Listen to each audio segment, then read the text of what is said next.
नमस्कार दोस्तों, आज की कहानी सुनने के बाद शायद आप अकेले रहने से डरेंगे, क्योंकि यह कोई बनाई हुई कहानी नहीं है, बल्कि यह एक सच्ची घटना है जो मेरे एक परिचित के साथ हुई थी। यह कहानी है एक गुड़िया की, जिसका नाम था लबूबू। यह गुड़िया सिर्फ एक खिलौना नहीं थी, बल्कि एक अधूरी आत्मा का आखिरी सहारा थी। भारत के एक शांत छोटे शहर की गलियों में आज भी कई पुराने घर अपने भीतर कितने रहस्य छुपाए हुए हैं। ऐसे ही एक घर में रहती थी 20 साल की शांत लड़की मितू। उसका दिन किताबों के पन्नों में और अपनी खामोश दुनिया में गुजरता था, लेकिन उसका एक खास शौक था, पुराने और एंटीक सामानों का संग्रह करना। इसी शौक ने उसे एक दिन एक पुरानी चीजों की दुकान तक पहुंचाया। दुकान शहर के एक कोने में थी, जहां धूल और मकड़ी के जाले से भरा वातावरण था, मानो अतीत दबा पड़ा हो। वहां उसने एक अजीब सी गुड़िया देखी। गुड़िया का चेहरा अनोखा था, बड़ी बड़ी आंखें, टेढ़ी मुस्कान और विचित्र पोशाक। गुड़िया ज्यादा खूबसूरत नहीं थी, लेकिन उसमें एक तरह का आकर्षण था। दुकान के मालिक ने बताया कि यह गुड़िया बहुत समय से यहाँ पड़ी है, कोई इसे नहीं खरीदता। मितू ने गुड़िया का नाम पूछा तो उसने कहा, इसे लबूबू कहते हैं। मितू ने लबूबू को खरीद लिया। घर लौटकर मितू ने अपनी कमरे के एक कोने में लबूबू को सजाया। पहले कुछ दिन कुछ खास नहीं हुआ, लेकिन धीरे धीरे मितू को अजीब अनुभव होने लगे। रात को उसे ऐसा लगता कि कोई उसे घूर रहा है। कमरे का तापमान अचानक ठंडा हो जाता, जबकि बाकी घर गर्म रहता। शुरुआत में मितू ने इसे अपनी कल्पना समझा, लेकिन बातें बढ़ने लगीं। मितू को रात में फुसफुसाते हुए आवाजें सुनाई देती। शुरू में अस्पष्ट, फिर साफ होने लगीं। अकेला अकेला, ये आवाजें अब बार बार उसके कानों में बजने लगीं। एक दिन जब वह जागी तो देखा कि जहां उसने लबूबू रखी थी, वहां से वह गुड़िया हिलकर उसके बिस्तर के पास आ गई थी। डर के मारे उसका दिल धड़कने लगा। उसने सोचा शायद उसकी गलती हो। डर के कारण मितू ने लबूबू को दूसरे कमरे में रखा, लेकिन कोई फायदा नहीं हुआ। आधी रात को कमरे का दरवाजा खुद ब खुद खुल जाता। रसोई से बर्तन गिरने की आवाज आती, जैसे कोई पूरे घर में घूम रहा हो। तब मितू पक्के तौर पर समझ गई कि इस गुड़िया में कुछ है। उसने गुड़िया के बारे में जानने के लिए इंटरनेट पर खोजबीन शुरू की। कई खोज के बाद मितू को एक पुराने फोरम पर इस तरह की गुड़िया के बारे में लिखा मिला।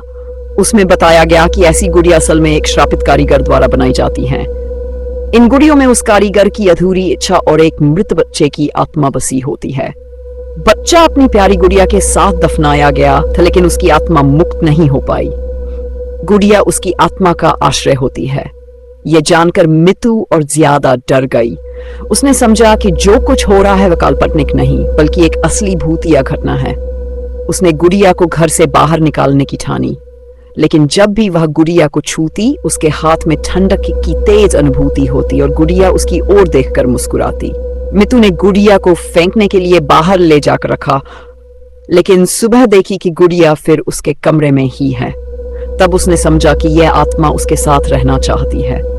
मितू ने एक पुरोहित से मुलाकात की। पुरोहित ने सारी बात सुनकर कहा, यह आत्मा अकेली और डरी हुई है, वह तुम्हारे पास मदद के लिए आई है। उन्होंने मितू से कहा, डरना नहीं, बल्कि उससे बात करने की कोशिश करो। पुरोहित की बात मानकर मितू घर वापस आई। वह लबूबू के सामने बैठकर उससे बातें करने लगी। उसने गुड़िया से पूछा, तुम यहाँ क्यों आई हो? तुम क्या चाहती हो? पहले कुछ दिन कोई जवाब नहीं मिला, लेकिन एक रात मितू ने वह फुसफुसाहट सुनी। अब वह डराने वाली नहीं, बल्कि एक पीड़ादायक पुकार थी।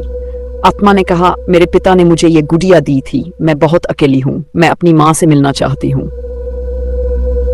मितू ने समझा कि यह आत्मा बस शांति चाहती है, वह अपनी माँ को ढूंढना चाहती है। उसने माँ की मृत्यु के बारे में पूछना शुरू किया। आत्मा ने बताया कि उसकी माँ ने उसे छोड़कर नहीं गई थी, बल्कि वह मर गई थी और उस चोट से माँ भी ज्यादा जीवित नहीं रह पाई। तब मितू ने समझा कि अधूरी आत्मा अपनी माँ के पास लौटना चाहती है। मितू फिर से पुरोहित से मिली। पुरोहित ने कहा, आत्मा अपनी माँ को खोजने के लिए बेचैन है, तुम्हें उसकी माँ को ढूंढना होगा और उन्हें मिलवाना होगा। मितू ने फिर से खोजबीन शुरू की। कई खोज के बाद पता चला कि उसकी माँ दूसरी जगह मर चुकी है और वहीं दफन है। मितू ने वह कब्र ढूंढ निकाली और वहां जाकर लबूबू गुड़िया रखकर प्रार्थना की कि आत्मा अपनी माँ के पास लौट जाए। मितू के इस प्रयास के बाद जब वह रात को सोई तो उसने सपना देखा कि एक छोटी लड़की अपनी गुड़िया लेकर अपनी माँ की गोद में हंस रही है। सुबह जब वो उठी तो उसके कमरे में शांति थी और वह ठंडक भी चली गई थी। मितू ने समझा कि उसकी प्यार भरी